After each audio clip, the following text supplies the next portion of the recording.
All right, I think we're all set. All right, this is Dr. D.A. Waite speaking, the director of the Bible for Today here at 900 Park Avenue, Collingswood, New Jersey. And on the other end of the telephone line, I have Mr. Victor Nischik, and he's from Munster, Indiana. How do you spell your name, Brother Nischik? It's N like in Nelly, Nischik. I-K, and you're living presently in Munster, Indiana, is that right? I do. Okay, I'd like to ask you what you might know concerning, I know you've written your book. Would you tell us about your book, first of all, what it's about and why you wrote it? I'll be happy to. The book was basically an outgrowth of a detailed diary that I kept for the events that began to unfold in about 1984-85 when my mind got unscrambled regarding the Hyles situation in Hammond. That's the ministry of Dr. Jack Hyles? Dr. Jack Hyles, yes. What is the title of that book again? The book is called The Wizard of God. And it was condensed to basically discuss briefly my background, my involvement in the ministry of Jack Hyles and Hammond, and then the entrapment into this cultish mind control, which basically got me involved quite deeply in the ministry, and then the tragic, dissolution of my marriage and an eventual confrontation and my departure from First Baptist of Hammond in 1988. So, 1988, that's basically what that is. Yes. For our listeners who perhaps are not familiar with the book, how many years were you there at First Baptist of Hammond, and then how many years were you working very, very closely with Pastor Jack Hyles, approximately?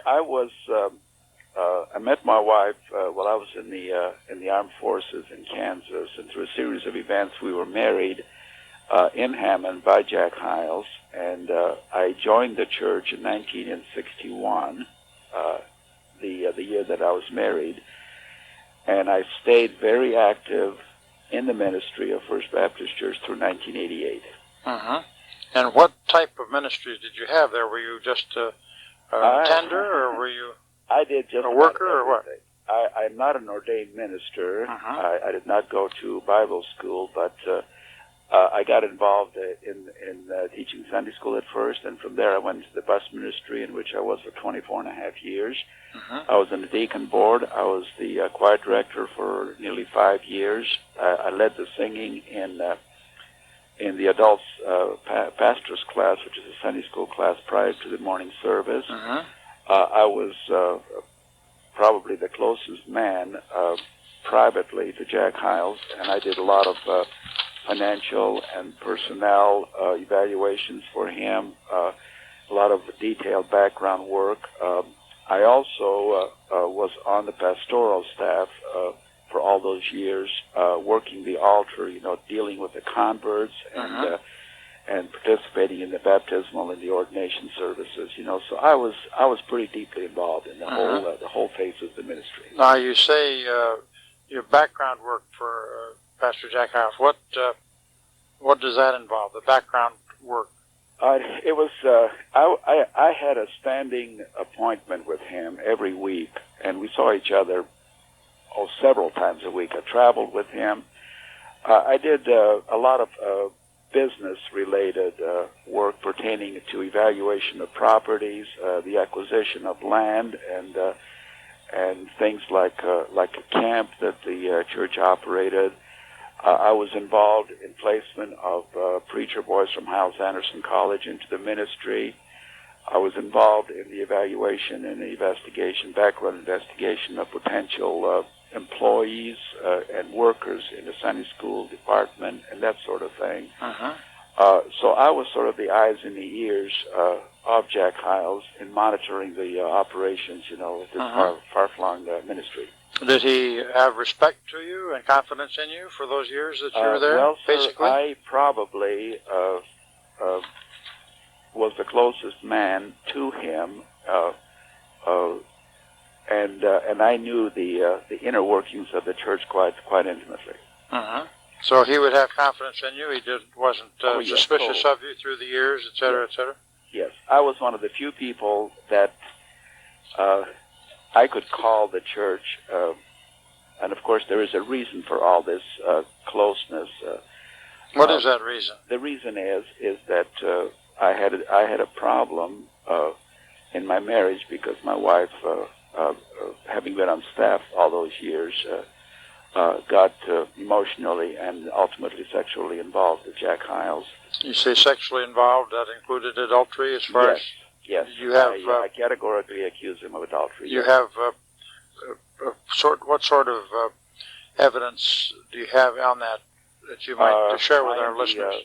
Being the husband of the wife, and also what my children and I saw, and also from what Jack Hyles personally told me. He basically admitted to me as early as 1971 that he was emotionally involved with her.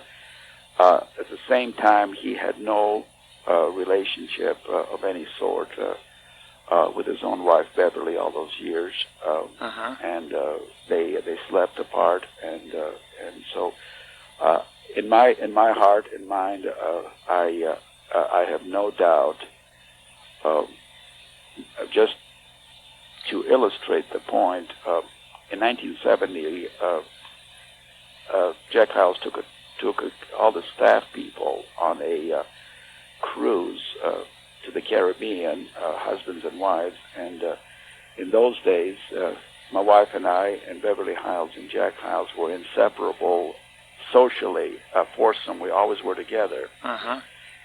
And on the cruise ship, Jennie, my wife, was assigned the job of tour director, and after the festivities and the dinners in the dining halls, Jack and Jennie would retire to plan next day's activities, and I would not see my wife until the next morning. And I found out in subsequent years that Beverly House also did not see her husband until the next morning while on the cruise.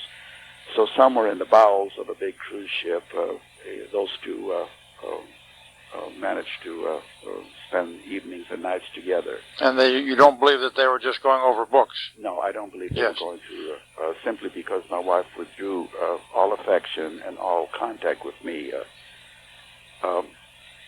for all those years. At about that time, about 1970 or something? Somewhere in there, yes. Yeah. And what was Jennie's job on the books, at least? What has been her work there with Jack Hyles? Is she still employed by him now? Or? Yeah, initially when she was hired part-time to do some work with the membership, being a membership secretary.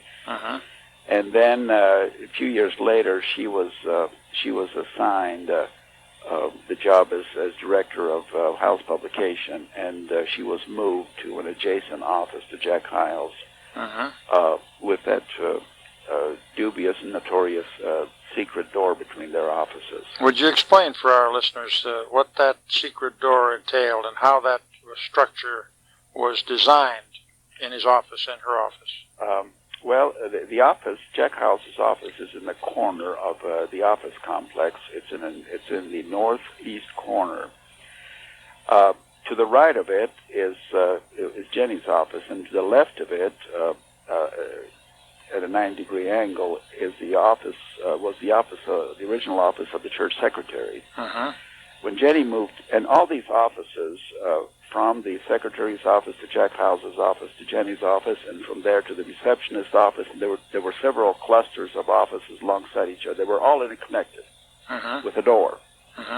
Well, when Jennie moved into her... They had an outside door and a connecting door. And a connecting door, I see. Yes. So there was an internal... there was a door to the hallway, and also each office was interconnected by a door all the way through the whole series of offices. I see. How many offices would that have been, roughly? I would guess probably a string of about 6 or 7 of them. 6 or 7, okay. And so when Jennie moved in, the connecting door between Jack Hyles and his secretary was permanently sealed. So that door was closed. That is former secretary. That is correct. Was permanently sealed. Permanently sealed. Also, Jennie's door to the receptionist was sealed. I see. So no longer were these 6 or 7 interconnected. No longer were these doors, 6 or 7 offices interconnected. About what year would that have been? I venture to guess it was in the early 70s. Did you see these sealed doors? Is that a known thing in the church? It was a known factor because I knew, for example, Sandy Plopper, who was his office, his secretary. Sandy Plopper? Plopper, that's with a P. P-L-O? Yeah, P-L-O-P-P-E-R. I see. And she was a secretary? She was a secretary at the time, and when her door, direct door to the pastor, was sealed, she no longer had direct access. And not only that, but she was, from that day until she resigned several years later, she never set foot inside Jack Hyles' office. She was permanently sealed or kept from even physically entering. The only communication she had with the pastor was him coming to her office and doing his correspondence, and then communicating by the intercom. I see. Did he lock his outside door usually, or always? And so the one door that was between Jennie's office and the pastor's study was kept, but it was camouflaged. I see. How was it camouflaged? Okay, it was camouflaged 2 ways. His office was paneled. In other words, dark mahogany or walnut. I don't remember the exact grain of the paneling. His office was paneled, and the contractor who was doing it was asked and told to put paneling and over the door to make it look, there was a doorknob, but to make it look like there was one solid wall there. And there was a picture hung on the door. From Jennie's side, there was a drape that was hung the full length of the wall.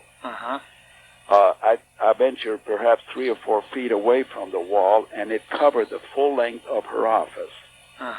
And that drape concealed storage cabinets and file cabinets, and there was a safe there, but also concealed the door.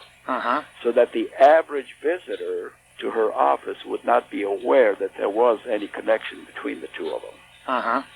And of course, the doors were, both doors to the outside, to the hallway, had deadbolts. And Sandy Plopper, she stayed on for, I'm guessing, a few years, maybe 3 or 4 years after this arrangement. A little red light was connected to her telephone. And when that little red light came on, she was forbidden to have to make any contact with Jennie or with Jack Hyles.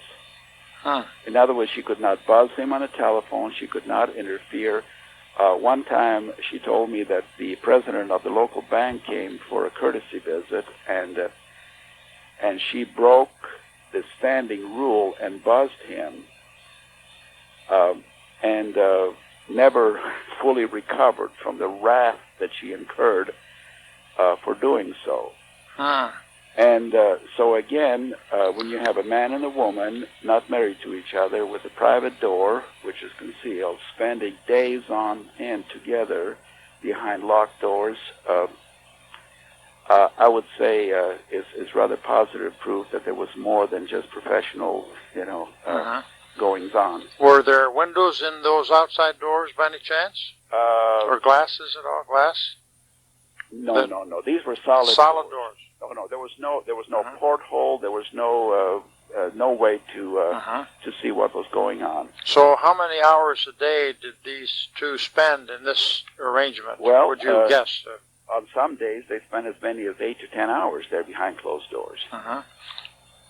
And as long as the little red light stood, stayed lit on the telephone, there was no one was permitted. How long would you say did Mrs. Plopper estimate, Sandy Plopper, that these would stay lit. Did she have any guess that how many? What was it? A matter of a few minutes, a quarter of an hour, half an hour, 2 hours, or what would you say would be a guess? Sometime that little light stayed on for the whole day. Is that right? Oh yes. One incident happened that was so graphic in its bizarre arrangement. Is my daughter Judy one time had an accident on the playground and she broke her arm. Uh-huh. And the teachers called the school, to get Jennie to come and give her medical assistance. And they could not get through for hours. And my daughter sat in the nursing room with a broken arm for possibly 4 or 5 hours, if not longer, until finally, somebody was able to get Jennie's attention and get her out of the office and have her come and take care of her daughter's, broken arm.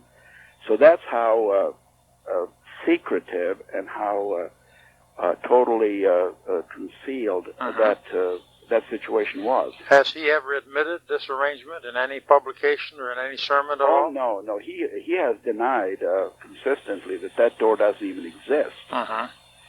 What, did they have any arrangements in either room?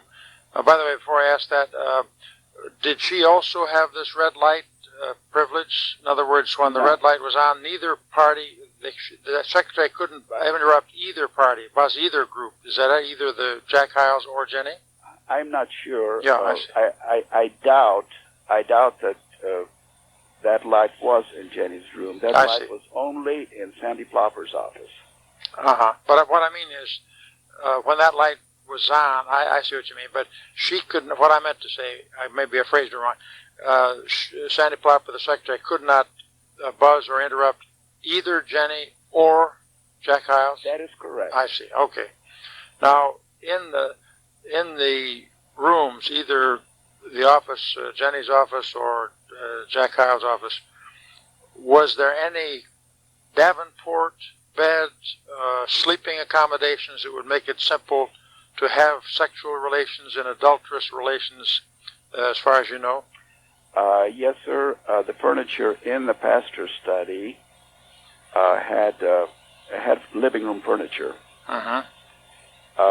For his counseling. There was a rather commodious couch and a chair, and there was a television set and a refrigerator and a little dinette, dinette area for fixing meals. So all the amenities of a home were there. Uh-huh. So this would be very simple to maintain sexual relations and adulterous relations on that commodious couch. Well, if that were the desire. Dr. Wade, it removed the danger of having to check into a motel or anywhere for privacy. Yes. The pastor study served the purpose. Now, during this time, your relations with your wife, Mrs. Nischik, Jennie, there, had ceased, or were they continuing? Your sexual relations there? Mine? Yes. My sexual relationship with my wife ended in 1970. And that was at the contemporaneous with the... Well, it was request on her part, where she came to me and she told me that she was so involved and so deeply involved in the ministry that there was no room for any marital. So that was on her part. And you've got to understand that we're dealing here with a David Koresh type mind control. Uh-huh. Jack Hyles came to me and in tears told me one day that that Jennie was just absolutely irreplaceable to him, and that she was his inspiration. And then he confided in me several things of a rather personal nature. One was that because of the travels around the country and the jet lag and everything else, that has rendered him impotent. Well, I found that to be a rather strange statement to come from a pastor and unsolicited, and I believe that was done to alleviate any anxieties that I might have that they had sexual relationships. Uh-huh. Do you believe he was lying through his teeth at that point? I have no doubt in my mind that he was lying.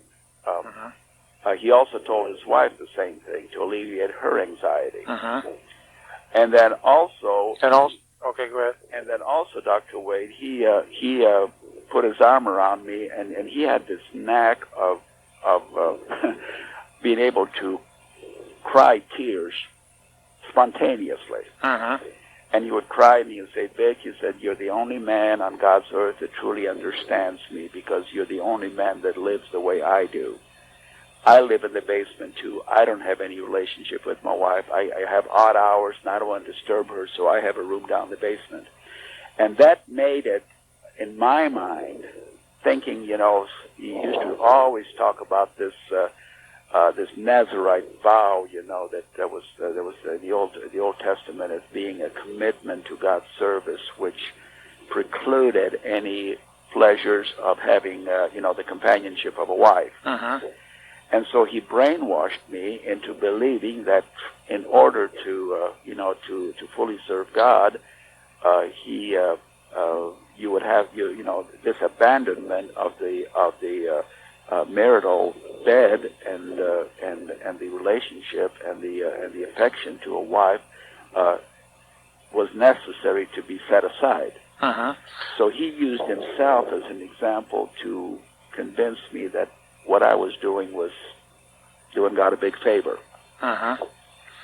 Was Mrs. Hyles, Beverly Hyles, also celibate for these years? In other words, did she in any way corroborate to you that the sexual relations between him and her ceased at a certain point in their lives? Have you been able to talk with her or corroborate at all with Mrs. Hyles on that? In 1985, Dr. Wade, when through a series of events that I have rather extensively written in my book, God led me and forced me literally to take a job with the Moody Bible Institute. And through a series of events, my eyes were opened. In 1985, I was led to, with the children safely out of the house. They were, incidentally, the main reason of my staying. I could not bring myself to turn them over into the ministry, which I knew was flawed all along. So in 1985, I confronted him. We had a big, stormy 7-hour standoff. How many hours? 7 hours. 7 hours. In his office? In his office. With any red lights on the secretary's phone or not? It was in the evening, so we started at 6:30, and we went almost till 1 o'clock in the morning, if not later. But it was just a lengthy standoff.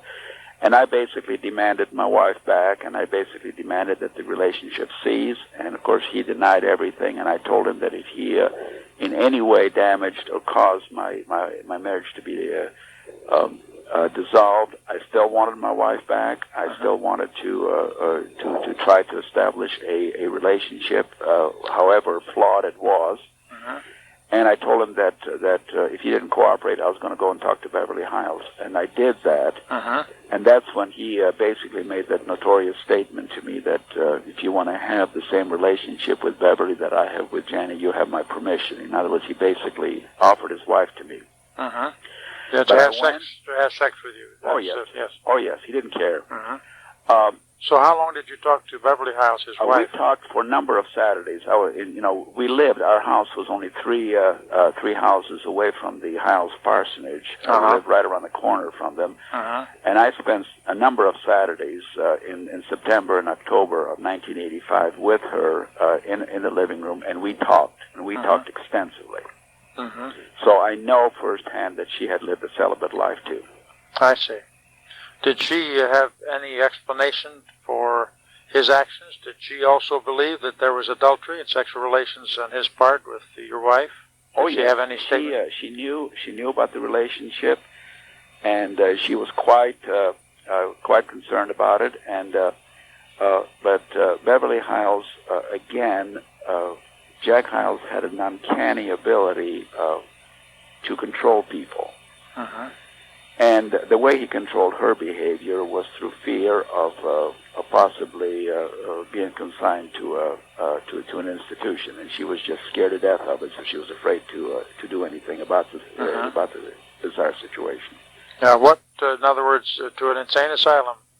Would he have that power? Do you feel? Well, she, with the money and with the with the power that he possessed, money will buy anything. All it takes is 2 doctors, isn't it? And all it takes is 2 doctors, and there were a number of doctors, and still are in the church there, that are totally loyal to him.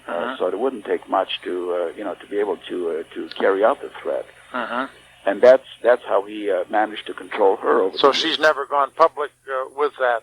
No, she never did, and to this day, neither Jennie Nischik nor Beverly House has made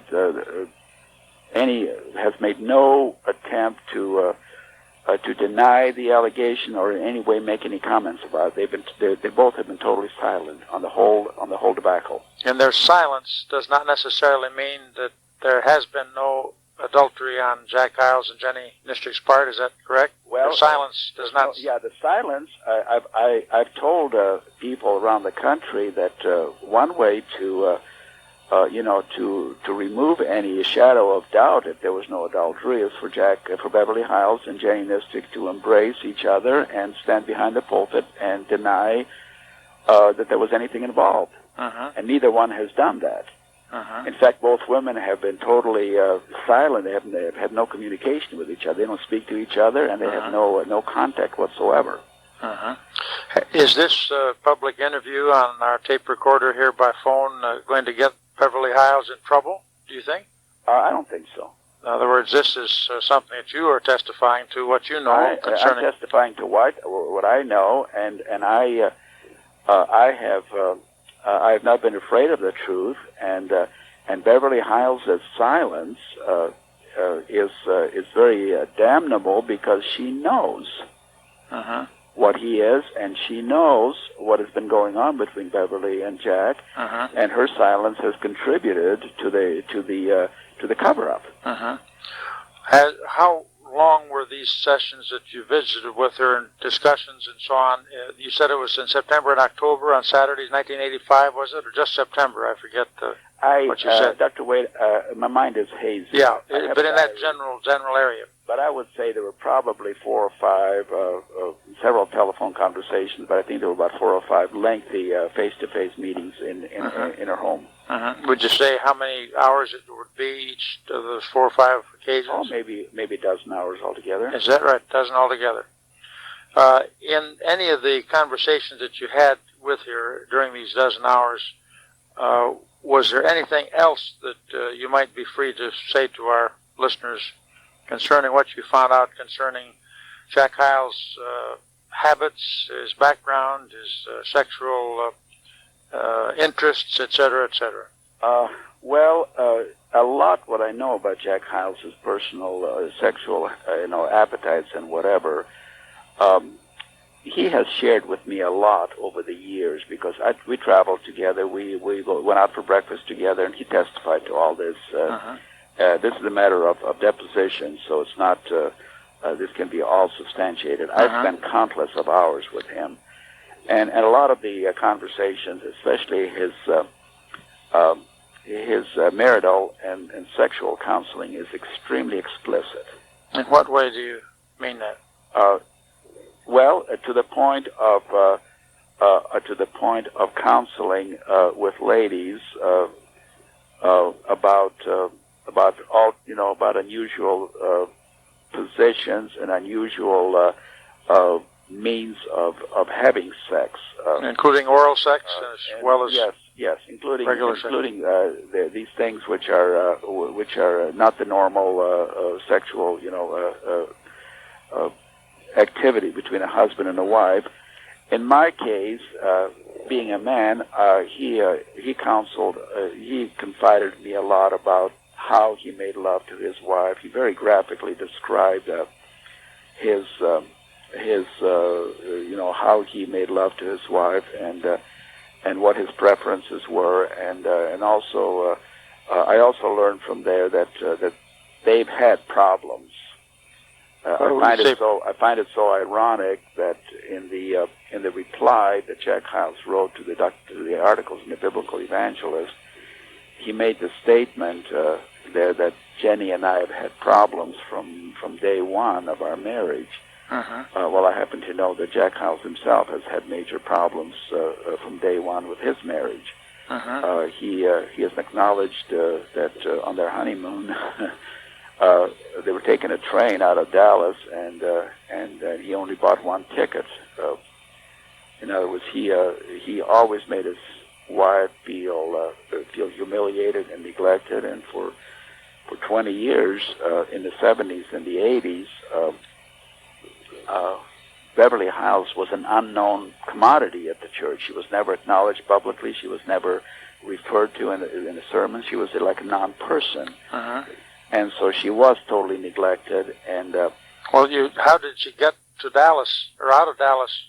Did they get another ticket at the last minute, or a good question? But it was one of those humiliating things. She just was left behind, or what? Well, I don't know. You don't know the details? I don't know.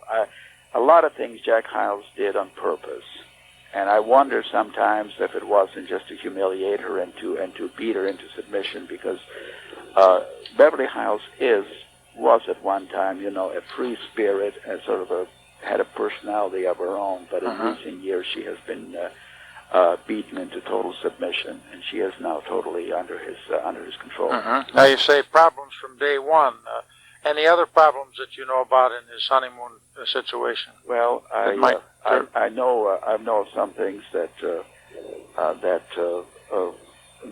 they've had arguments over how to have sex and whatever, and there's some things that she just didn't feel led to submit to. So, what sort of sexual demands did he make upon her? Wade, I respectfully would just just in general on that public, I would defer from that. Making any comments, but I will let the listener draw his own conclusions, and I think anybody can make some rational conclusions. But there were difficulties. Where do you suppose he got these strange and bizarre requests and desires, etc., in regard to his bride? Well, again, we can go to the one source that is probably the most reliable on all this are his own sermons. And I know, for example, he talks forever about driving through and parking in the red light district in Dallas. And, he says about that. What is he doing in the red light district? Well, he claims to have been going to visit somebody in the Baylor hospital. And I also, he was in the service. He was with the paratroopers, and I also know that he has admitted from the pulpit, and it's a matter of record, that he has read magazines like Sexology magazine, and he had people give him certain copies of Playboy magazine for one thing or another. And so I believe that, and this is quoting from his sermons, that he has indeed been involved with pornographic material. Has this pornographic material, do you think, influenced him in other ways, in addition to merely his own marriage, or beginning his marriage? How long do you think he has been influenced by this pornography? Well, if you know probably all his life, because he's always been a loner. He fits the profile of a man who travels a lot, spends countless of hours, in a motel room, and not having a normal relationship with his spouse. And I happen to know that his television set in his study is wired for cable. So I know that he has the availability, and not just the normal cable, but also the that is correct. HBO and whatever you call those other sex cable stuff. All those the filthy stuff. Yeah, whatever. Not just the cable TV and cable news and all. Yes, and what gives me suspicion that he was deeply involved in this thing is the bizarre and the depraved way that he counseled people with marital problems. One of his he was extremely talked a lot from the pulpit about incest. He talked about it being a horrible sin. He talked about how fathers drilled holes in the walls of their bedroom to view their daughters dressing and undressing, and that gave people the ideas on how to get into this kind of a bizarre behavior. Uh-huh. He had some very strange, and I was with him on the wedding days of his daughters, when he would talk about graphically to me about what that young man is going to do to their daughter. Well, this is your own flesh and blood, and I always thought it was rather bizarre that a father would graphically discuss not only his own personal sex life, but that of his children. How many daughters does he have? He has 3 daughters. I see. So a behavior like that, is, and I've talked to a number of ladies that have had failed marriages, and I know the very sensuous and the very seductive and the very graphic way that Jack Hyles dealt with marriage problems, and the solutions to it were straight out of Sexology magazine or something similar to that. What are the names of his daughters? I think, does he have one son? He has one son, Dave, and he has 3 daughters, Becky, Linda, and Cindy. Becky, Linda, and Cindy. How old would each of those be presently, if you know? Dr. Wade, I would not venture to guess. You don't know? They were all. Jack Hyles came here in '58. Cindy was Beverly was carrying Cindy when they came here. She was born in Indiana, so she was born probably in '59. So that makes her 60, 90, 30, 34 years old. And I think Becky, the oldest one, is probably approaching late 40s.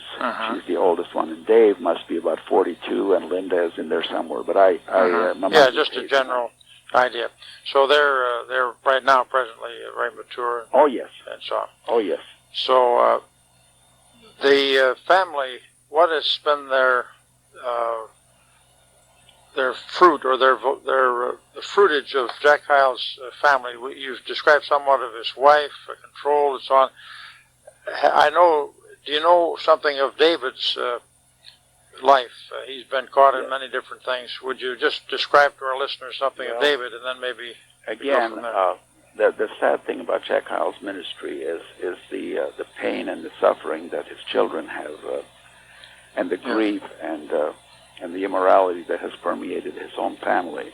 Before you go into the situation with Dave Hyles, you mentioned that many times he would go ahead in the pulpit and talk about how horrible incest is, et cetera, fathers in relation to their daughters. Do you feel that he himself has committed incest with any of his daughters of any kind? I have no definite proof, but there are some things that having been so close to the family, I know that there are a lot of questions that remain unanswered, and I know at least I know that the children have been neglected by their father. Dave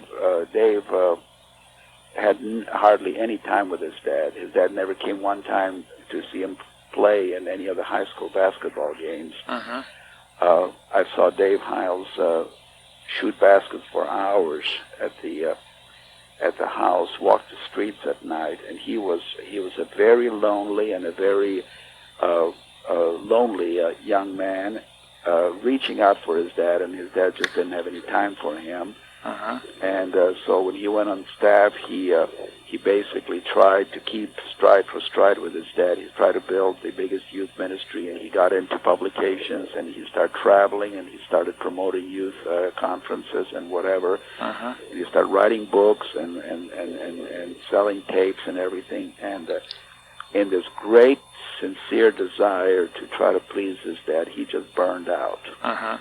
When did his adultery and fornication and sexual episodes begin, Dave Hyles? They began at age 14. Age 14. And again, it was for attention, and it was a lonely boy. And I have a lot of compassion for Dave because he was with me on the bus route, and I employed him when he was a teenager. I was in computers, and he did some computer work for me, and he was a very diligent worker, but he was a very lonely boy. And the family, so David basically went into sin in junior high school. And what, with just one individual or several or scores of the girls, or what would you estimate? The membership of First Baptist Church is dotted with daughters of our families that have been sexually violated over the years. I mean, there's just no count. By David Hyles, Jack's son. Would you have a rough estimate? Would it be in the 10s, the 20s, the 30s? I mean, what rough? Dr. Wade, it'll be in the hundreds. In the hundreds? I have no question about it. My, oh my. Now, did Jack Hyles, the father, know of this? Was it ever brought to his attention? He knew about it, and people will tell you. People would bring evidence in. He would take the evidence and tell him that he'd take care of it, and he would not. I've gone to him countless times, warning him about his son, and his comment would be, "Well, boys will be boys, and I appreciate you telling me. Just keep telling. He can give me the information and whatever, and I'll take care of it." And he never did. And simply because the Hyles children all knew, and Dr. Sumner, in one of his articles recently in the Biblical Evangelist, made reference to the fact that one of his daughters confirmed that the accuracy of the Sumner articles and my book and Voegtlin's Fundamental Seduction were basically essentially correct. Which daughter would that have been? If you recall. Which daughter would that have been, if you recall? Or didn't he mention the daughter? Not mention. And I see. I know who she is, but I need to... Better not, Okay, well, you don't have to answer any more than you want, because this is a public discussion and interview. I have certain things, and I still, may I say for the record, that I have nothing but love and compassion for the Hyles children. Yes, now... I was their legal guardian, assigned guardian, in case something happened to Dr. and Mrs. Hyles. So I knew the children very, very well, all of them. Now, have any of the girls gone into sexual immorality, fornication, adultery, sin of that kind, or just Dave? Basically. No. There's been the only one that's definite. Becky, the oldest one, has a husband who has a proven track record of adultery. I don't know. Becky is the oldest one, and she was gone for a number of years, so I do not know. But Linda was married to Johnny Murphrey, and Linda, through a series of events that I discussed several years ago in a meeting, got involved with a certain gentleman, and she's divorced now from Johnny, and she is currently, I believe, employed by Liberty University and Dr. Jeri in Lynchburg. I see. And Cindy, the youngest one, is married to Jack Schaap, who is one of the vice presidents of Hyles-Anderson College, and she's the only one that currently lives in this area. And all children have had difficulties. That's all I'm going to say. They've had some adjustments that were difficult, So, but officially and for the record, Dave Hyles is in his second marriage, and Linda is divorced from her husband, Johnny Murphrey. Oh, I see. Now, the second marriage of Jack Hyles' son, David Hyles, I have been told has been not too savory from the sexual standpoint. Is it true that you found out their advertisements in various sex journals and magazines, etc.? Well, and if so, would you tell our listeners what you know about that situation? Okay, Dave Hyles, when his troubles became too obvious here in Hammond, his daddy shipped him out to a former pastorate in Garland, the Miller Road Baptist Church. What was it, Miller Road? Miller Road Baptist Church in Garland, Texas. This is the church from which Jack Hyles came to Hammond. So his son took over the ministry in the 80s, and Brenda and her husband were school teachers for their Christian school at Miller Road Baptist Church. And it didn't take long for Dave Hyles to get involved with as many as 14 or 15 women, according to Paula, his first wife. And one of them was Brenda, and so the marriage, the first union was separated, and his first wife's name was what? Paula. Paula, yes. And so he cohabitated with Brenda. In fact, he came when he was booted out of Garland for his sexual escapades. He came back to Hammond, Indiana, and he lived and cohabitated with his Brenda woman, and eventually married her. And there she had 2 children from her previous marriage, and I think they have 1 or 2 children now. And as one of the children from her previous marriage died under questionable circumstances. That is correct. Maybe some have thought that he beat him to death. Is that what in Brother matter of Voyle Glover's depiction of that? Is that a possible inference? And also, it's quite extensively covered in a documentary television series that was run on a Detroit television station. And the boy died of mysterious circumstances, and it's an open case of a homicide that the investigator for the Illinois Department of Family and Children Family Services maintains is a definite murder case, and that was stated publicly. So there's been the children have been abused. So they are still together now. What is their connection with this pornography or whatever you call it? While here in Hammond, Dave got into the insurance business, and he would sell annuity policies and that sort of thing for one of the insurance companies. And one way, and his sales force was essentially recruited from within the student body of Hyles-Anderson College. And I have heard story after story after story that one way to entrapment would be to invite them socially, and in the process of time end up, with swapping husbands and wives, and Brenda performing certain sexual favors on prospective salesmen. Would that include oral sex? That would include it all. Yes, yes, sir. all of it. All of it.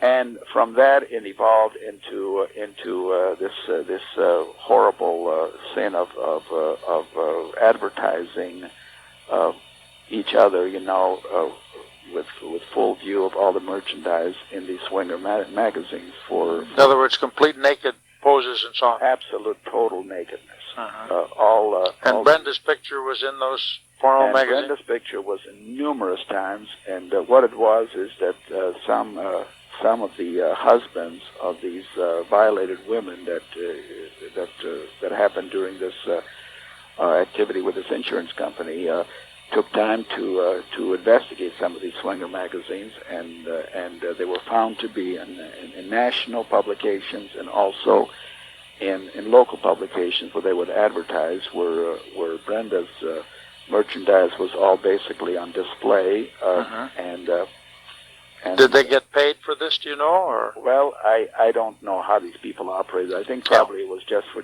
sport. They would invite couples of like preferences, to have discreet kind of liaison with each other. And were Dave's picture also pictures there? Not just Brenda. Yes, there was one that he never showed his face. But other certain body parts were displayed.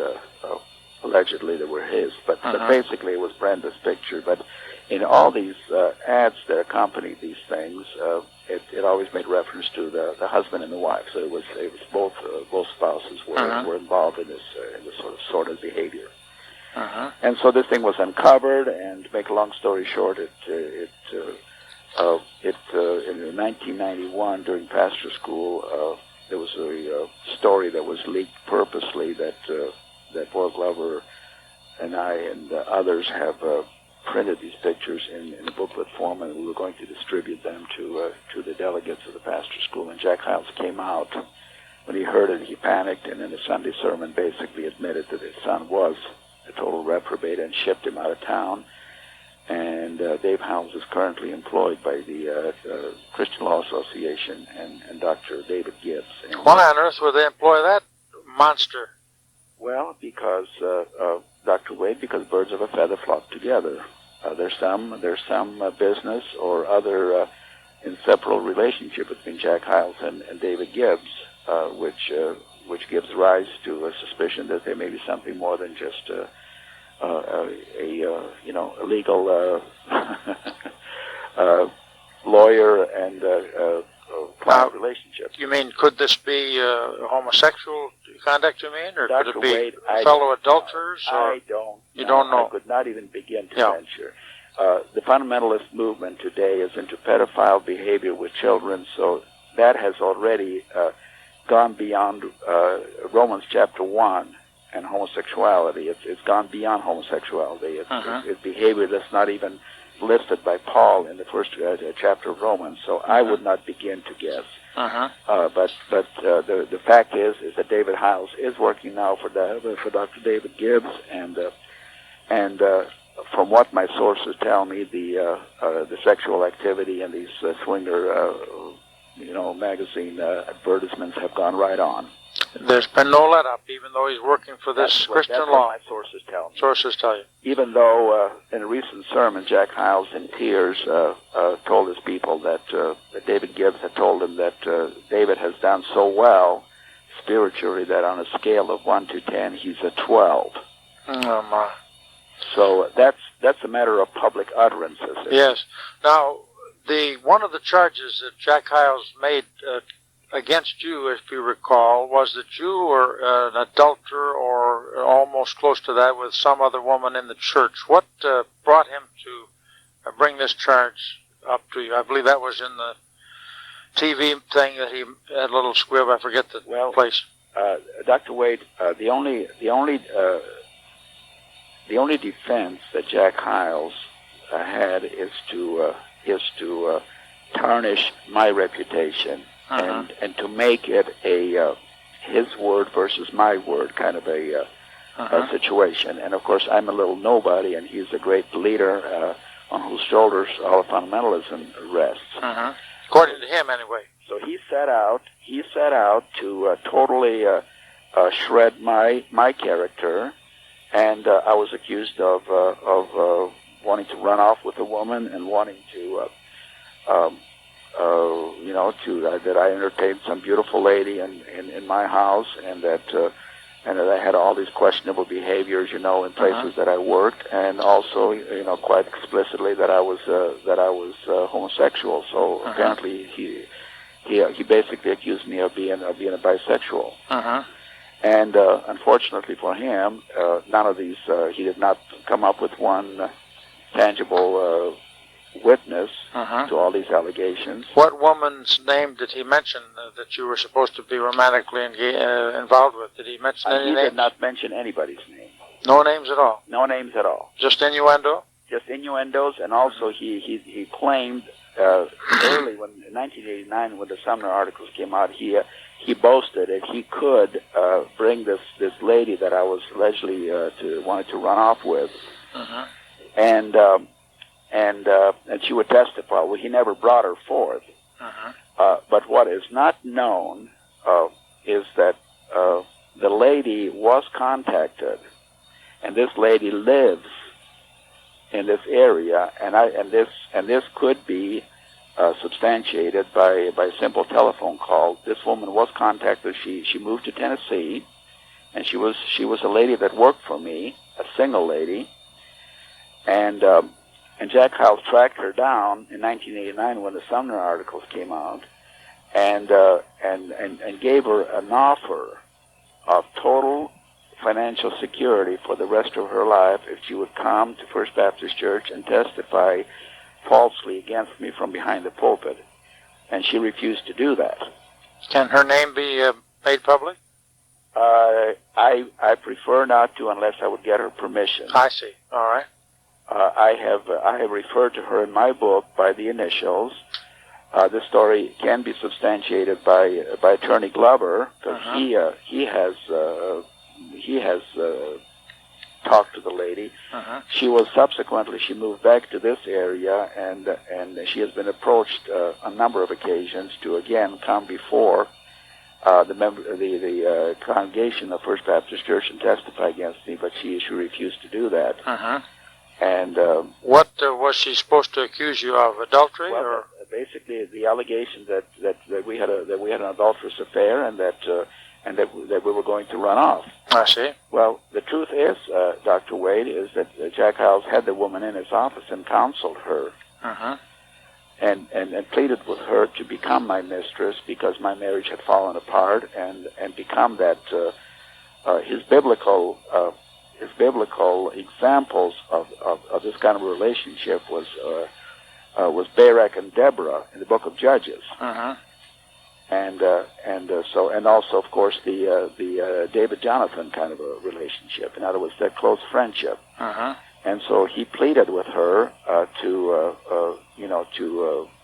seduce me or to sleep with me, because he was working, feverishly to get me involved with somebody else. Because by then his own relationship with my wife was going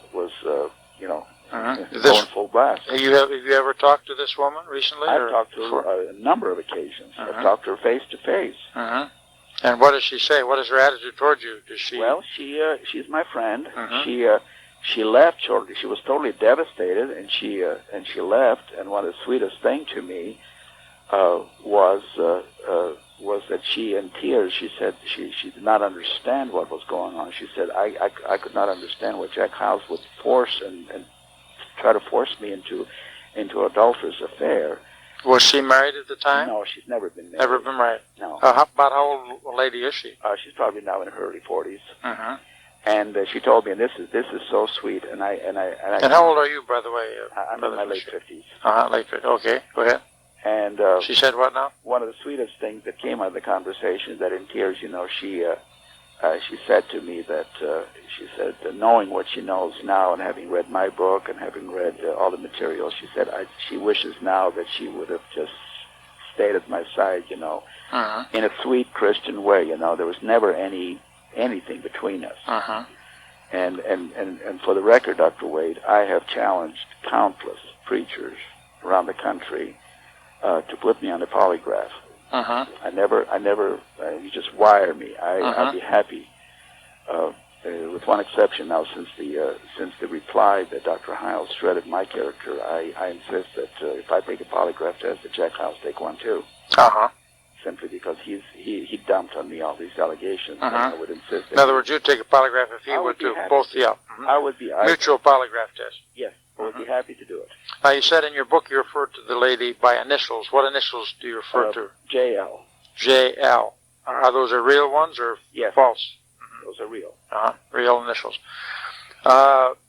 We're getting to the end of our first side of our interview tape for 1 hour. It's now been 58 or 59 minutes. Would you pause, Brother Nischik, while I turn the tape over? Sure. Okay, just let me do that. Okay, this is the continuation of the interview with Mr. Victor Nischik, who is in Munster, Indiana, and I am Dr. D.A. Waite, Director of the Bible for Today here at 900 Park Avenue, Collingswood, New Jersey. And right now, the time is 10:10 p.m., the 19th of June, Saturday evening, 1993. And we're talking about the situation with Jack Hyles and Vic Nischik's relationship with him over the many years. All right, Brother Vic, would you please tell our listeners something concerning the subject you mentioned earlier about the proliferation of pedophile activity among the fundamentalists and pastors and preachers and others, individuals in our Christian churches? What evidence do you have in regard to that subject and theme? Well, it's quite a shocking theme. Again, Dr. Wade, we're dealing with God in His mercy has given the believers of our nation ample warning of these plagues that are coming, And the most graphic one that happened in the last several weeks is the David Koresh situation. And where children have been prepared for being the brides of David Koresh, where men were loyal, fiercely loyal to him, and died for him, and were required by David Koresh to live a celibate life, while David Koresh slept with the wives and impregnated them, and they bore his children for him.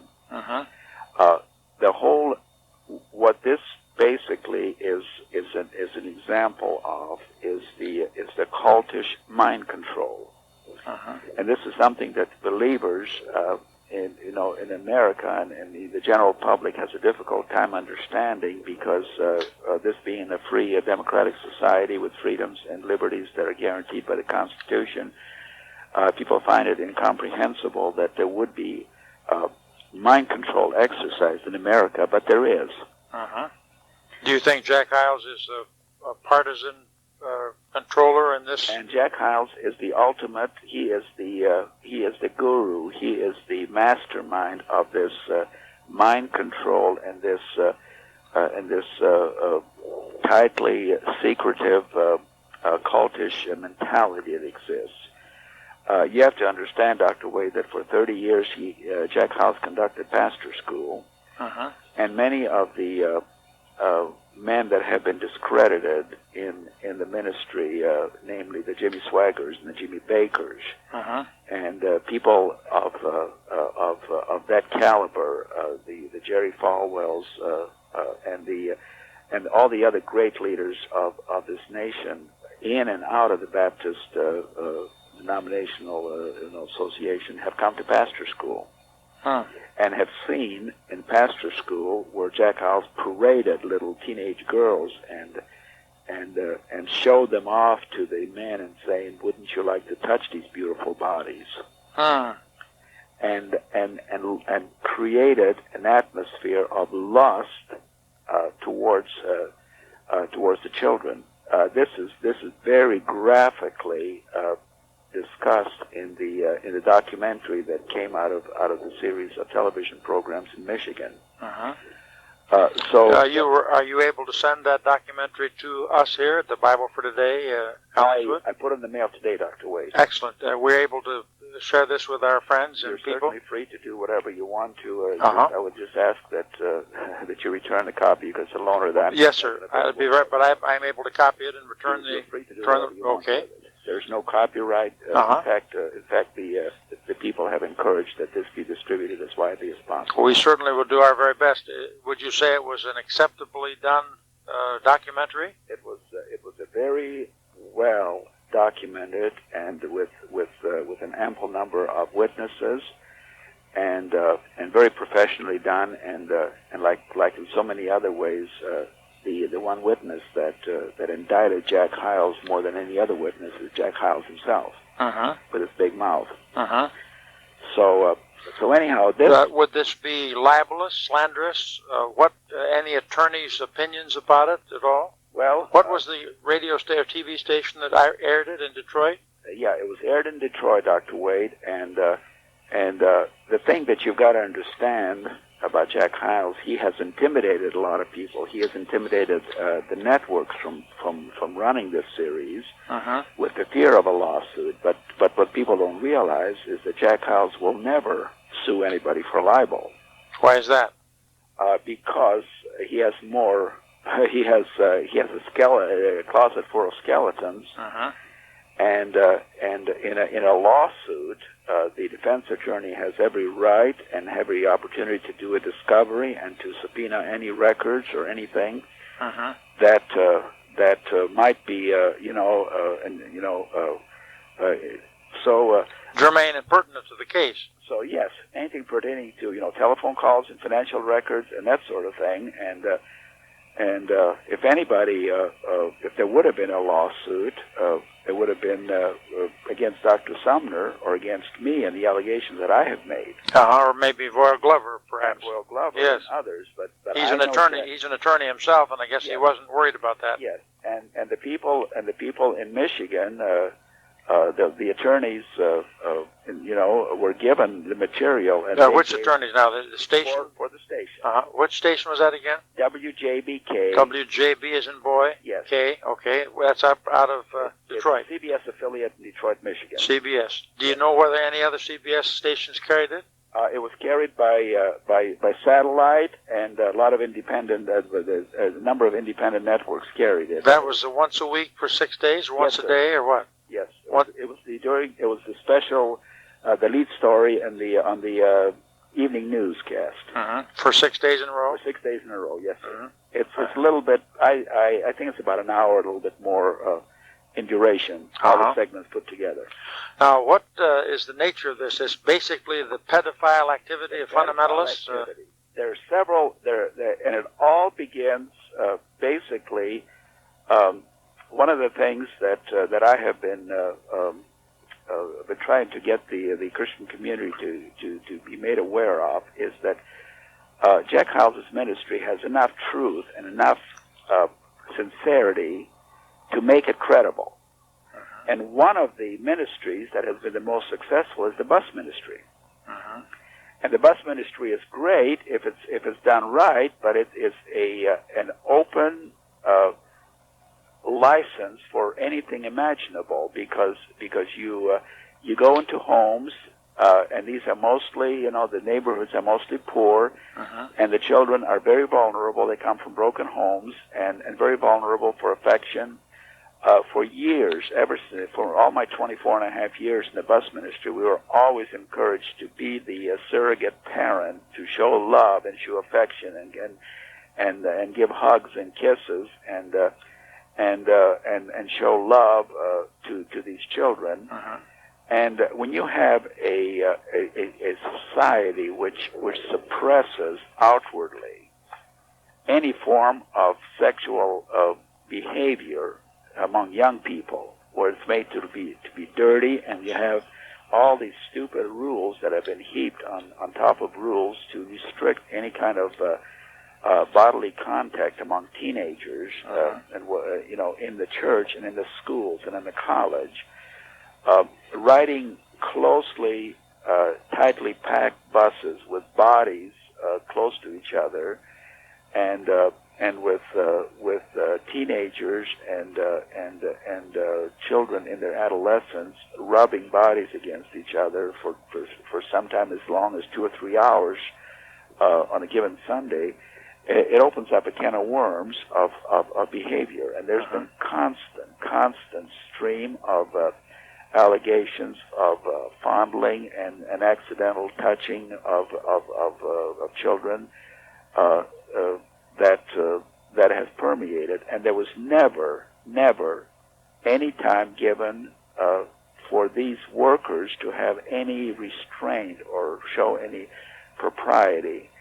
We were encouraged in our bus workers meetings, to give sugar to these little kids and to kiss them and to hug them and to develop a close bodily contact. And again, it was all outwardly cloaked in sincerity and showing love and affection, but for young men primarily, and sometimes young women that have had their sexuality repressed, this gave them a ready available source of young people and children to fondle and to play with and to sexually get sexual arousal from. Now, you said that when Jack Hyles on the pastor's schools parades these teenagers and so on up there, wouldn't you like to touch their bodies? Do you feel, is it possible that he has had pedophile activity down through his life and ministry with the pornography that he's been reading? It really reveals the mind of the man. And on the tape that I'm sending you will hear his own voice. He tries to defend himself by saying, "Well, I'm too old for that." Well, you're not too old for that. He always tried to. How old is Jack Hyles? He is 67 now. But again, there was always this even from the pulpit, this constant reminder of the sacred parts and the bodies of the little girls. We're now the temple of the Holy Spirit, and I'm just praying that, like the high priest of old, that was the only man that could come into the temple. I pray that only one man will come into the bodies of these young girls. There was that constant sexual innuendo, and again, you have to understand the purpose for all this is that Jack Hyles himself has a polluted mind. And not only that, but he encourages sexual, downfall from preachers and from his own members. Encourages sexual downfall in what way? Oh, yes. In what way? Because, Dr. Wade, for several reasons. Number one is that he can then jump and be the knight, on a shining armor, riding on a white horse, coming to the rescue of the fallen sinner.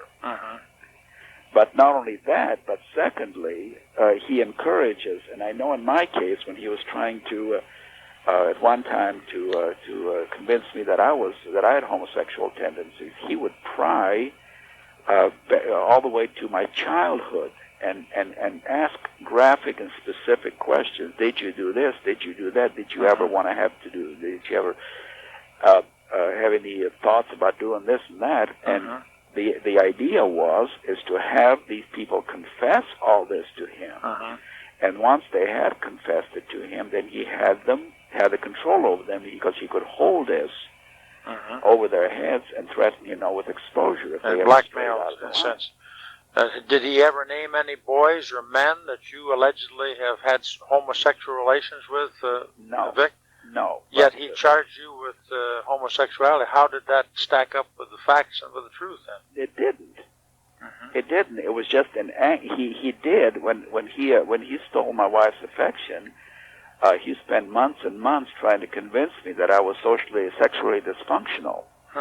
And one of the things that he worked on the hardest is to convince me that I had homosexual tendencies.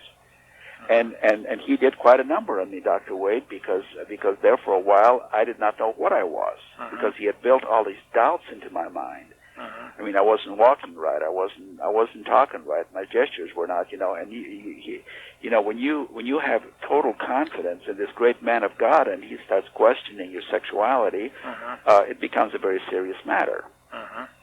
And so he's able to make even the strongest person doubt. Even the strongest, and I cannot tell you, except for the grace of God, he did not break me. But he could very well have, and I know a lot of people that confess to things like that simply just to stop that relentless harangue. Now you say he tries to make marriages break up. You mean he encourages divorces? Yes. And why does he do that? Again, as a matter of control, as a matter of power, he would boast to me often. He would say about John Colson, his associate pastor, who was my best friend, and Elaine Colson. He would just snap his fingers, and say, "Well, I could get those two to break up tomorrow if I wanted to." It's a matter of power. It's a matter of and one of the things that was so very obvious with Jack Hyles is that he enjoyed flaunting this power.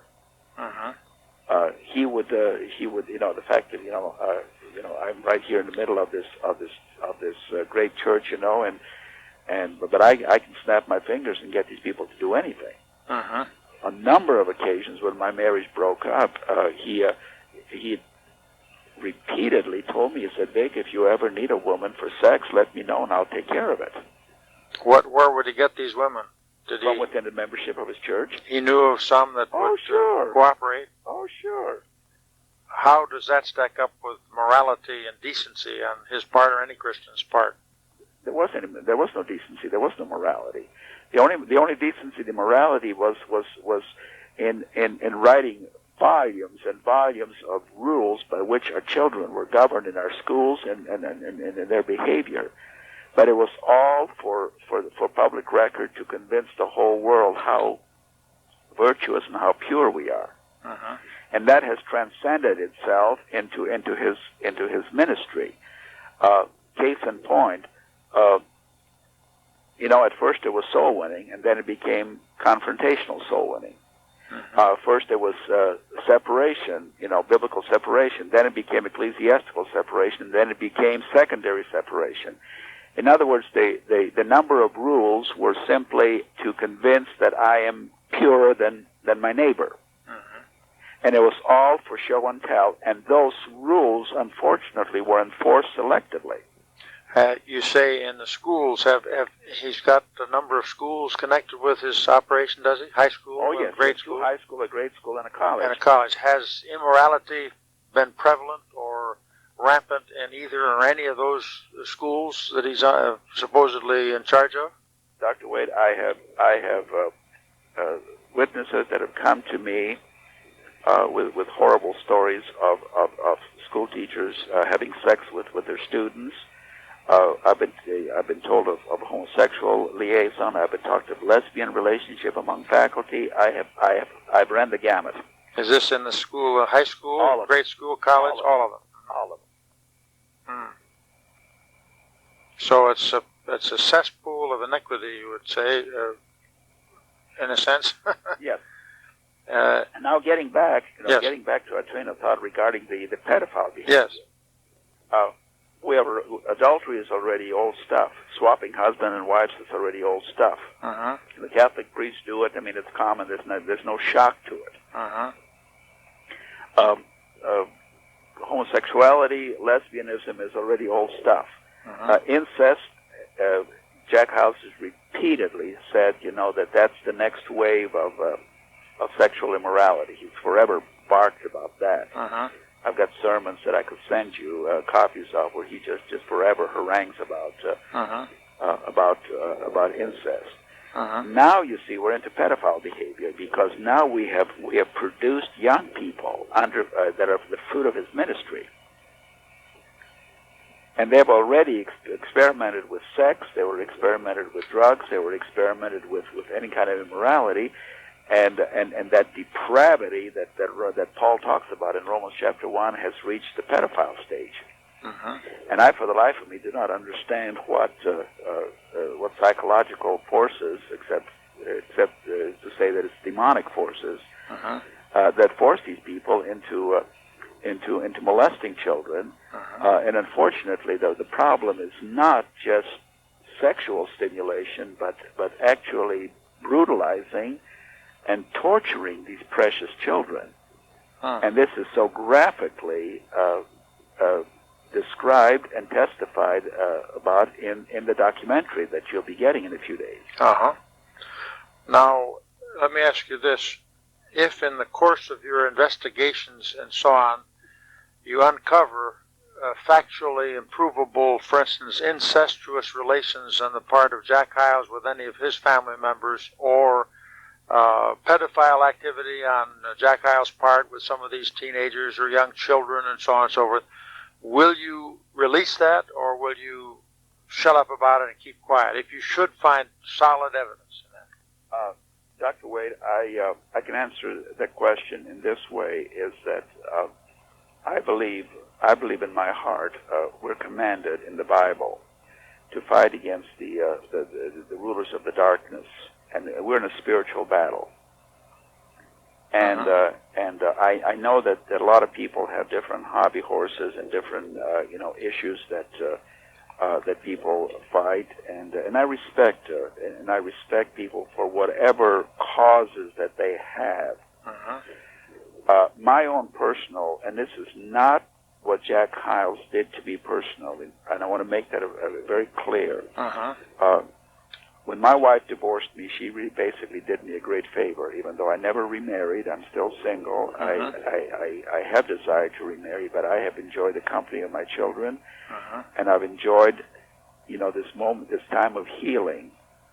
And my book has been a very great healing process. It's a book of hope. It's given a lot of people hope that there is a life after a cultish kind of a situation. What year was that when she divorced you? She was 1986. 1986. And is she remarried at all? Sir? She's not remarried either? No. Either of you. All right, go ahead. So you have been. Your book has been a help to people. God has really laid it on my heart to reveal the horrible immoral cesspool that exists in the highest echelons of fundamentalism. You don't get much encouragement, or do you, from lay people or from pastors, or which? I get a lot of encouragement from the wounded and the victims. I live with them. I live with the children of the ministry that had wrecks after wrecks in their lives, where children have trashed all faith in God, and families that have been devastated. Are you dealing with those people on a daily basis? Daily basis. Are you employed now, or retired, or what? I for the last 6 months, I worked for 6 months. I've just been existing. For the first time in my life, I have not been employed the last 6 months. There's been so much going on. The documentary in Michigan took an awful lot of my time. You contributed to it, did you? Extensively. And so what I really have concluded that the polluted waters have a source or an origin. There is that one sewer line that pollutes the stream. There's the source of the pollution that has inoculated the width and the depth of fundamentalism. It originates in Hammond, Indiana. And that Jack Hyles singularly is the most evil man that preys on innocent victims. And not only that, but replicates himself in the lives of pastors that come to pastor school, and his ministerial students that come out of Hyles-Anderson College. How can you explain the flock that goes to the pastor school for these last 30 years, as you mentioned? How many total arrive there? Is it increased, decreased, or about the same? For instance, this last school. I remember back in the heydays of the early 80s, where we would have, on average pastor school, average attendance would be as high as 8,000, possibly more delegates. And what do we have now? Well, you're talking to a man that knows how to get a true count, because I was involved in all this almost on a weekly basis. And I have followed this very carefully, and I can attest to the fact that he is fortunate now to have 2,000 delegates at pastor school. In 1993, in that area, is correct. 91, 2, and 3. That is correct, and I can 2,000 or less. I can show you how, and it's all a matter of public record. I mean, I can't go to these things. Have some of the pastors seen through this chicanery and evil from this? Well, a lot have.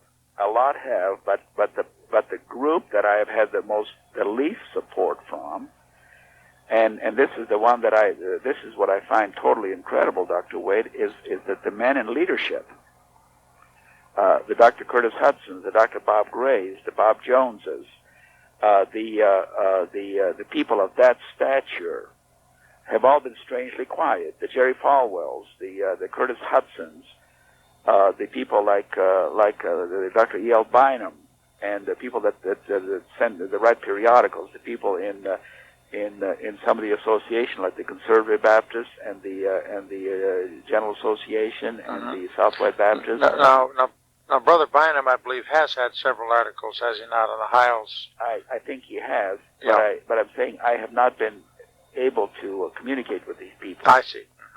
And they have been strangely, except of course in Dr. Bynum's is the exception, and of course Dr. Sumner is the great exception. But other than that, except for reporting factually, certain aspects of this whole scandal, there's been no concerted effort to take Titus chapter 1, to heart and rebuke them sharply before all, that others may be strengthened in the faith. That would be 1 Timothy 5, 19 and 20, that area. Correct. Rebuke them sharply. Rebuke them sharply, and also the elders that sin, rebuke before all, that others may fear. So you have both the Titus and the 1 Timothy 5, 19 and following. That is correct. And now, that's the one admonition in the Scriptures that has been totally neglected. The other one, of course, is the matter of church discipline in 1 Corinthians chapter 6 or 7, isn't it? That has been totally neglected. Chapter 5 and so on, that's right. Yeah, that has been totally neglected. And also, I maintain that one of the most important scriptures is that is that the commandment in Scripture is not to have any fellowship with fornicators. Uh-huh. And also the whole issue of separation. Uh-huh. It's being preached about, that it's being preached as an ecclesiastical separation of somebody, that preaches for somebody that's not quite agreeable in doctrine, should not have any fellowship with. But not personal and holiness separation. That's right. And also, for some reason, everybody is concerned with men outside of the Baptist group. Namely, people like forever, Billy Graham is getting beat up, and John MacArthur, and Chuck Swindoll, and I'm sure there are good bases for criticism of these men, but these writers and these accusers of these men have disqualified themselves because they will not tackle the issue in their own camp. Why do you think that is, Vic? One reason, and that is again a scriptural reason, and that is that there is no fear of God. It says the fear of man bringeth a snare. The fear of God, and they're not, and they're fearful of man rather than be fearful of the one that will send the body and soul in hell. How do you explain these people that are antagonistic towards you and others who name names and expose sin and wickedness? You feel that you have biblical injunctions for this. Why are people against this? Why do they rail against you and others for this, well, do you think? Again, the one thing that I have been most accused of is number one, is that they've been all inoculated with this thought that you should not raise your hand against God's anointed. And my answer is, scripturally, the whole book of Malachi was written by a layman. And the whole book of Malachi, pertaining to tithing and unfaithfulness and everything else, was directed towards the priesthood of the day. So, in other words, if the ministers and the preachers themselves are not able to police themselves, I believe it is the responsibility of godly and separated and concerned laymen and laity to deal with this thing. There's still the doctrine of the priesthood of the believer. Yes. And I don't see any distinction. In other words, if the preachers are too silly, or not silly, but scared and frightened of their own positions and jobs to expose evil, the layman, you feel, should rise up and do that. Of course. To keep the purity. And the problem here is that one little layman stood up against the greatest man of the day. And since the days of J. Frank Norris and people like that, the authority of the preacher has not been challenged by anybody. They have appointed themselves as men of God. They have appointed themselves as messengers of God, and we're to sit and listen and shut up and not respond. And Malachi 3:16 commands us, they that love the Lord spake often one to another. And we are to communicate, and there has to be a dialogue, and there has to be a discussion, and there should be a proving and a discussion of the doctrines of the faith, and not for it to be a one-dimensional and one-sided a flow of information from the pulpit down to the laity. Did not Matthew 23 and the Lord Jesus' excoriation of the hypocrites and the Pharisees exemplify his attitude toward false religious leaders? Well, the whole issue of false religion, of false teachers, is mentioned in every book in the New Testament, from Matthew to Revelation. And when Jesus, in Luke chapter 10 or 11, somewhere in there, a whole mob of people came to the shore to see Jesus. And there were so many of them, they actually stumbled over each other. And what a time to have a big revival meeting. And Jesus turned to the disciples and said, beware of the leaven of the Pharisees. He was more concerned for the separation and the purity of his disciples than he was for thousands of people that came to hear him preach. And therein lies the problem, is that the soul winning has taken precedence over discipleship. And that we run them through the mill. And what is unfortunate in Hammond, and I've been there, I shook hands with tens of thousands of these people. And Dr. Waite, one of the haunting fears that I have is that thousands and thousands of these people that came down the aisle of the First Baptist Church and took my hand and said they were saved will end up in hell because they were not given the plan of salvation properly. What false plan were they given, Vic? It's a diluted gospel. What can you describe it to our listeners? I would be happy to. Our plan of salvation was a 30-second capsule, vitamin capsule. Romans 3:10, Romans 3:23, Romans 6:10, and Romans 10:13. And you're a sinner. Yeah, if you're a sinner, you're going to go to hell. But Jesus died for you. If you say a little prayer, you're going to go to heaven. Mm-hmm. And are these the type of the thousands that he's claimed to be and these converted? are the thousands that he claimed to have been saved. What is his total count? Is it so much a year? What's his total? What is he saying now he's led to Christ? Do you remember approximately? I mean, by now it's in the hundreds of thousands. Hundreds of thousands.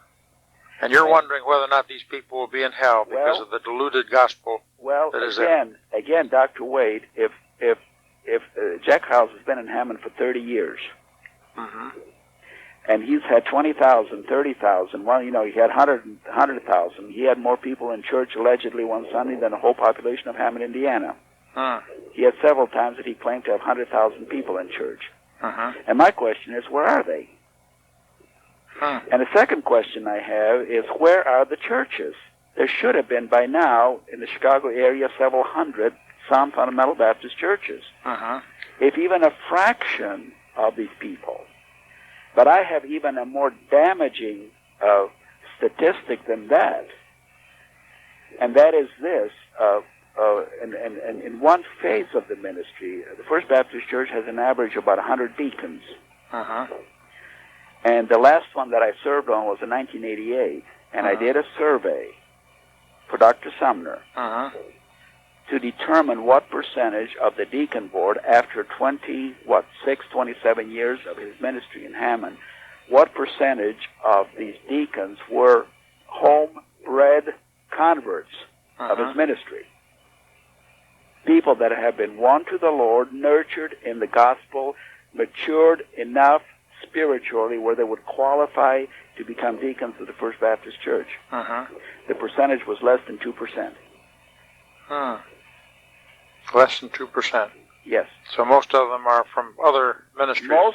Most of the growth of the church in the 60s and 70s were people like me that were unhappy with the deadness and the dryness of our churches coast to coast, and saw something which was vibrant and alive and like moth going to a light. We all immigrated from all over the country to Hammond. And most of the leaders today in the church are people that have come from anywhere. I see. That's sort of a mecca. It's sort of a mecca. But the product is not there. If soul winning builds churches, we should have a huge number of people that are serving the Lord today faithfully. After 24 and a half years in the bus ministry, driving a bus faithfully and bringing in anywhere from 200 to who knows how many people over the years, I can claim perhaps 15 or 20 people that are serving the Lord today. Out of all those hundreds? Out of all those years and years of bus ministry. It's a failure, Dr. Wade. The whole system has failed tragically because we do not. First of all, in our soul winning, there's not a word about repentance. There's no word about a change of direction where there have to be fruits of the Spirit and a changed life and whatever. It was just a constant, like a conveyor belt of people going out, coming in one end and dropping off the other end. And it's a damnable indictment on the whole ministry. Now, what progress has been made in this deacon of Jack Hyles, who's been accused in the court and found guilty, I guess, of pedophile activity of some sort in the school, or in the college, in the church, I guess. Today is the 19th. The case has dragged on for 2 years. What's his name, the deacon? A.V., 2 initials. A.V. Ballinger. B-A-L-L? E-N-G-E-R. E-N-G-E-R, all right. That's the deacon. And he used to be sentenced on Thursday or Friday of this week. What was his charge again against him for our listeners that might not be up on it? A.B. Ballinger was convicted, tried, and found guilty of sexually molesting a 6-year-old girl in the Sunday school department of First Baptist Church. What is Jack Hyles' relation? Is he incensed against this terrible sin of molestation of children? Well, he publicly claims it to be a crime worthy of capital punishment. But he has steadfastly pronounced A.B. Ballinger not guilty and has demanded that cases like that be tried in the, by the membership of the church and not in the civil courts. How old was this young girl? 6 or 7 years old. 6 or 7 years. And how old is Ballinger? He's in his early 50s. Early 50s. Now, I understand that there's, in this film of the Detroit television studio, a particular church that is mentioned repeatedly. What is that church? Am I right in that, or am I wrong? Well, Dr. Wade, there are 7 churches that the investigators have discovered around the country. Are there any that are the fruit of Jack Hyles' ministry? All these 7 churches were pastored or are being pastored by graduates of Hyles-Anderson College. And the one in Michigan was an extremely brutal one because the pastor... You say 6 or 7 churches? Well, sir? 6 or 7 churches? That is correct. Okay, go ahead. The one in Michigan is a church called North Sharon Baptist Church in Chelsea, Michigan, which is right outside of Ann Arbor. And it's pastored by Bill Winninger, who's a graduate of Hyles-Anderson College, and the associate pastor is Tim Leonards.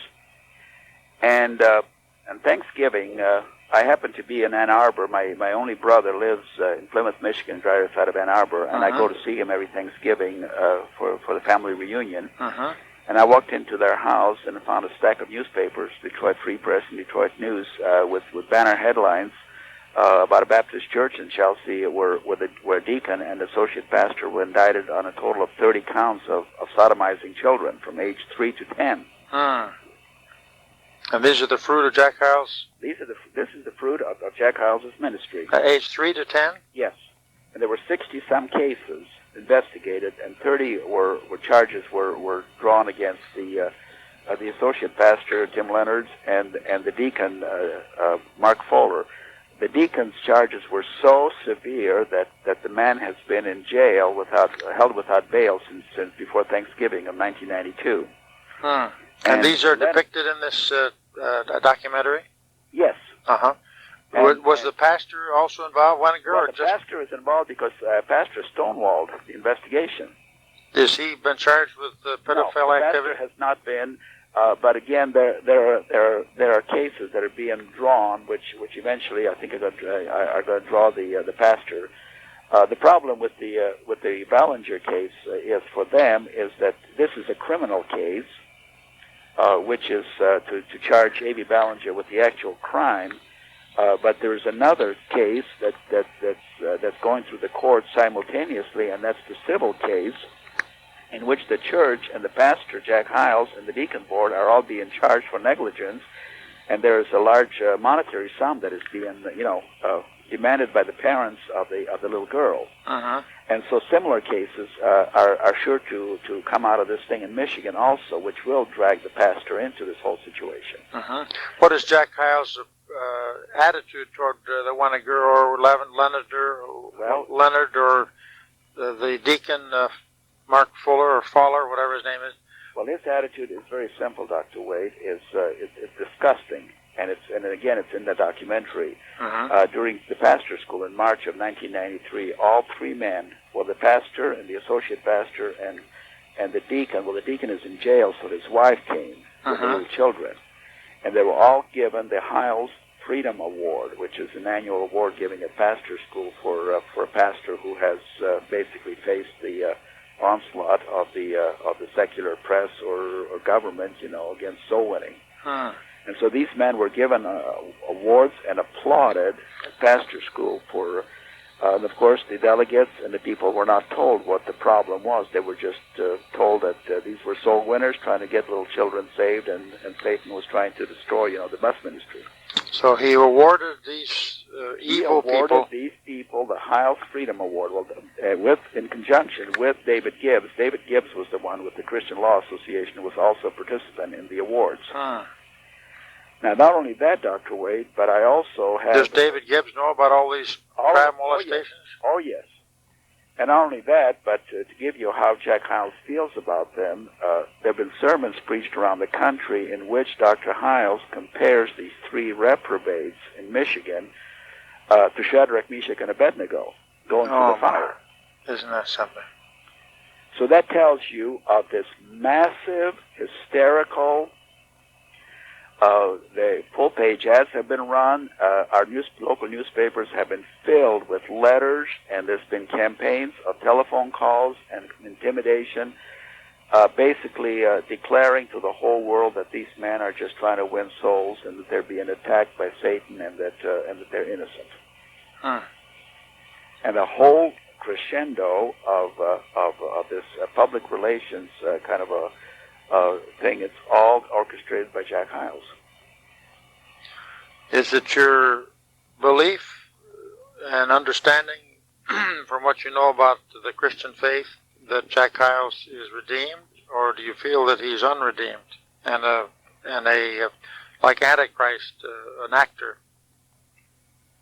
Dr. Wade, I say it very advisedly, and this is coming from a man that saw him and watched him for nearly 30 years. I was with him countless hours. I'll let the listeners make the final decision, but I will give you these facts, that in those 30 years of intimate time spent with this man, I never one time that I recall, heard him say one word or never open the Bible and share a Bible truth with me.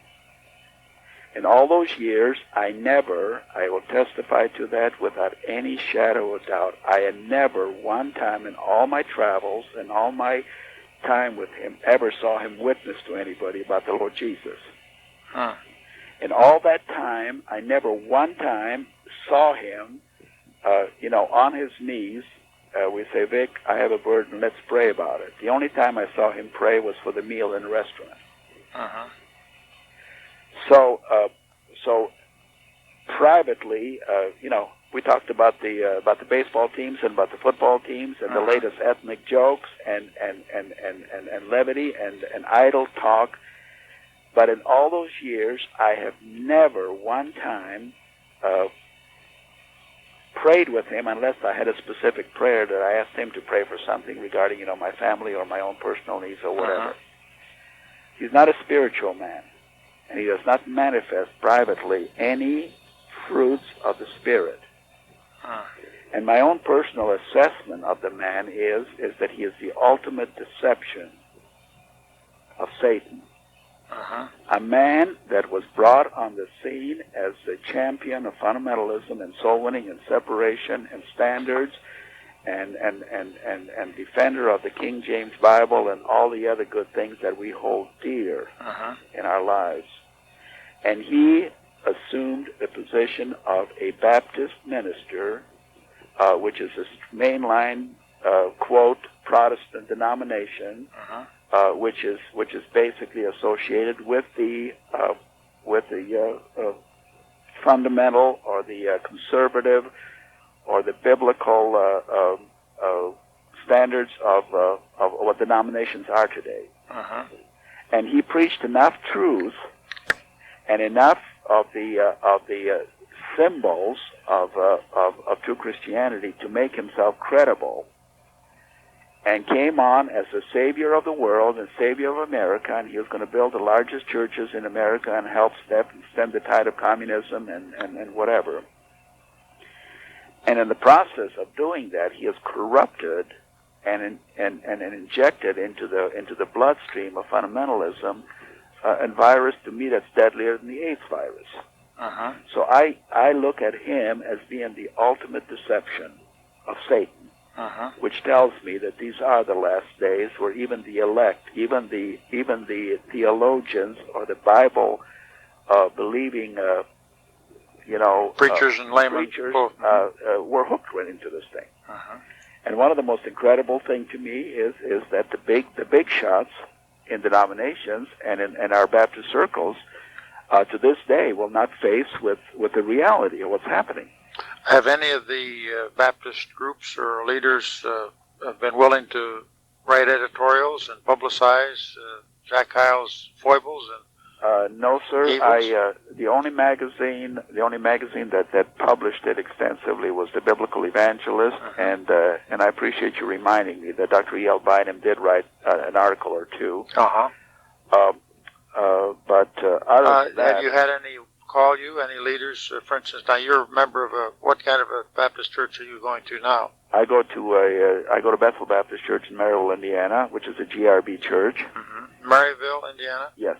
At GRB. Your father was connected with my father was a native Ukrainian missionary to the Ukrainians under Baptist Mid Missions. Are you Ukrainian by yes, birth? I am. That's my nationality. We're Ukrainian by nationality. I see. And I. So you're familiar? He was under Baptist Mission. What'd you say? The eastern states, New Jersey and Pennsylvania, has a rather number of Ukrainian Baptist churches, with which my dad was associated. I see.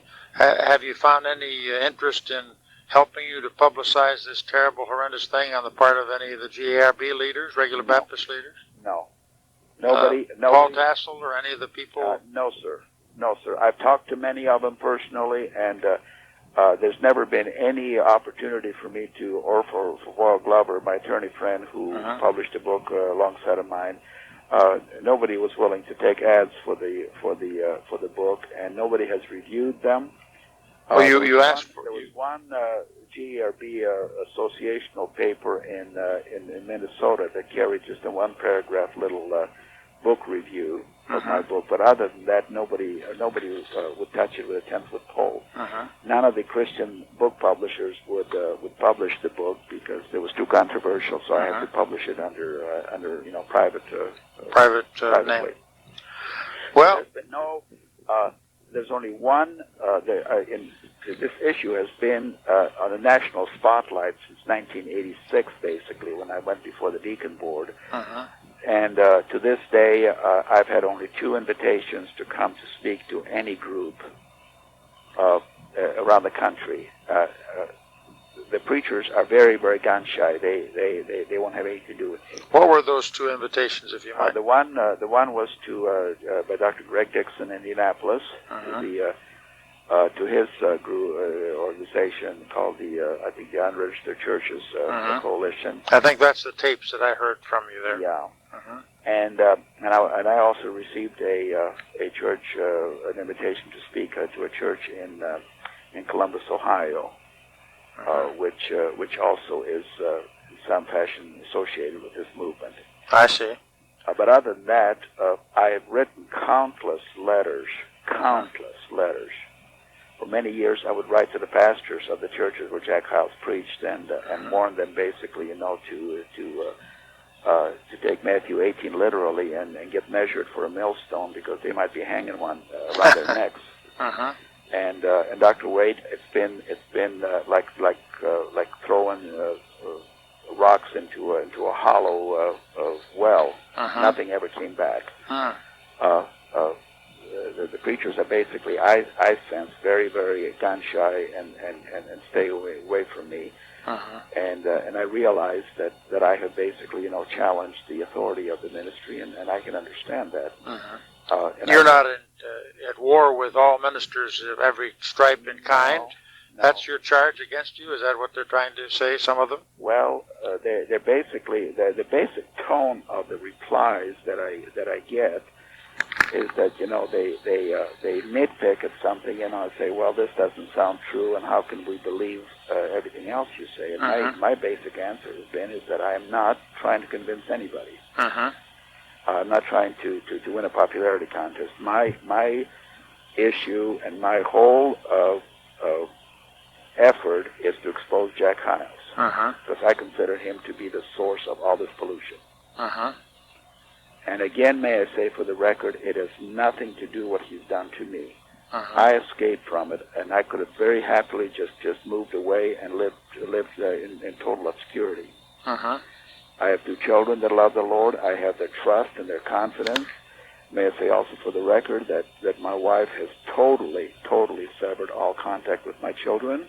Is that right? And she has not had contact with them going on 4 years. I mean, none whatsoever. She will not respond to letters and to Christmas gifts and to Mother's Day gifts or anything. So so that gives you some idea as to the depravity of the whole situation. It certainly is depravity. Now, we're coming up to an hour and 51 minutes in your discussion and interview, Brother Nischik. I certainly appreciate this very lengthy time that you shared with our listeners on the taped interview, and we have your permission to spread this far and wide as we see fit. You have my permission to spread it as wide as possible, and the only thing that I want to say for the record, and this is very important for me, is that, Dr. Wade, I am not out bashing preachers. Good. I am not out to try to destroy fundamentalism. Fundamentalism is self-destructing. And this matter, it's a spiritual battle, and my Bible says in Hebrews that those that sin willfully will incur the fiery wrath of a righteous God. And my ministry is found in Ezekiel chapter 3, verse 20 and 21, where it says that we are to warn the believers. And that I don't want the blood of people that would claim to be ignorant. We are commanded to warn the believers, not just the unsaved, but the believers, of any false doctrine, of any false misconception that has been permeated. And that my argument is that unless the body of Christ and our Baptist believers as a group wake up and deal with the issue in their own camp, you can write an epitaph to fundamentalism. It's dead, and I don't want it to die. No. And I love the Lord, and I wait for His coming. And what this has taught me more than anything else is, in the absence of support from the brethren that I thought I would get, I have learned really to trust my Lord. Even more. I love Him, and I in the Scriptures constantly.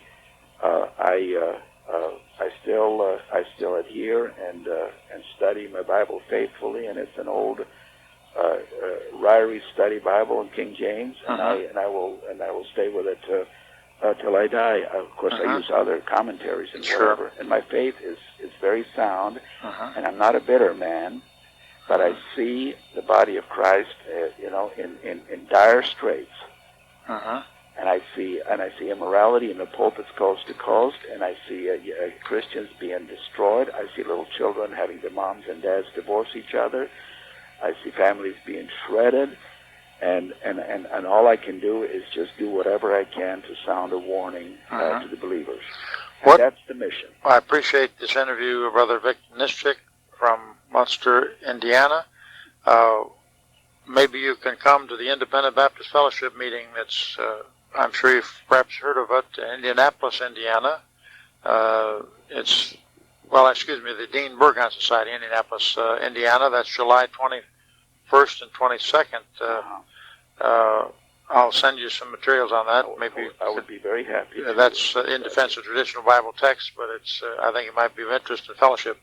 What title or titles would you think would be appropriate for this interview?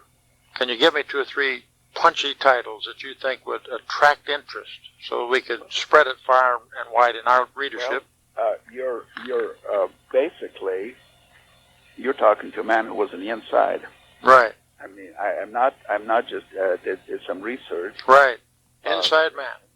I was in on the inner sanctum of the inner sanctum of the operation here in Hammond.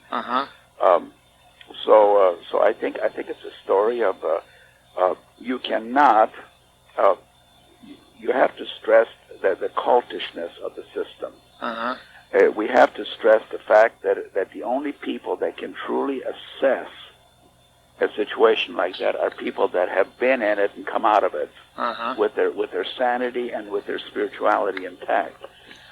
And I give praise to my Heavenly Father for having sustained me and kept me spiritually alive and has restored my spiritual balance. So it's basically an insider story of a monstrous cult. Insider story of a monstrous cult. Well, that's a good title. And of course, the title of my book is probably as descriptive as anything as to the title. Of course, came from the little children's book, The Wizard of Oz, which is basically smoke and mirrors. Yes, smoke and mirrors, and that's what we have. And that's what we have. Is there anything else you'd like to say very hurriedly before we bring this to a conclusion? Appreciate you talking to you, brother. And, well, I certainly am glad for this. If we can salvage a few lives out of this thing, I think God will be pleased with that. Yes, well, we certainly. And that's the whole intent. It's not an exercise in hurting the body of Christ. It's an exercise in trying to restore a body of Christ to spiritual health. Well, that's a very commendable thing. We'll do all we can in the Bible for Today to further that cause, and we look forward to the documentary that you're going to be sending. And also, I know our listeners will look forward to listening to this interview. I appreciate your willingness. It's now 11:07 p.m. here on the 19th of June, Saturday evening, 1993. And this is Dr. D.A. Waite, Director of the Bible for Today at 900 Park Avenue, Collingswood, New Jersey. And speaking to Brother Victor Nischik of Munster, Indiana. Thank you very much, Brother Vic, and we'll sign off. Let me just stop the tape, and then we'll say goodbye personally.